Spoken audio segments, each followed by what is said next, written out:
টলিগঞ্জ নয় করুণাময় পর্যন্ত আমরা প্রত্যেকবার র্যালি বের করি, ইভেন কি পুলিশের পারমিশনে। আমরা কোনোদিন পুলিশের উইদাউট পারমিশনে আমরা এখান থেকে র্যালি বের করি না। আজকে হয়েছে আমাদের যে কাউন্সিলর 115 নম্বর ওয়ার্ডের রত্নাসুর, নামটা শুনে নিন ভালো করে, রত্নাসুর, ওনার মানে ক্লাবের যেখানে যেখানে অনেক ছোট ছোট জায়গা রয়েছে, টিএমসির অফিস, সেখানে লিডাররা এসে আজকে মেয়েদের গায়ে হাত তুলেছে। একটা অক্সিজেন নিয়ে একজন বয়স্ক লোক আমাদের সাথে প্রত্যেকবার যায়, ওই লোকটাকে পর্যন্ত মারতে গেছে তারা।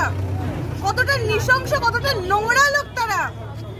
ওই লিডাররা আমাদের প্রত্যেকটা মেয়েদের গায়ে হাত তুলেছে, আপনি দেখতে পারেন প্রত্যেকটা মেয়েকে মেরেছে। একটু তুলে নিন আমাদের প্রতিবাদী পোস্টার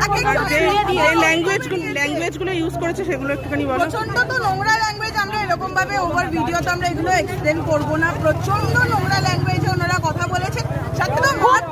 সাধারণভাবে যদি বলা যায় তাহলে বস্তি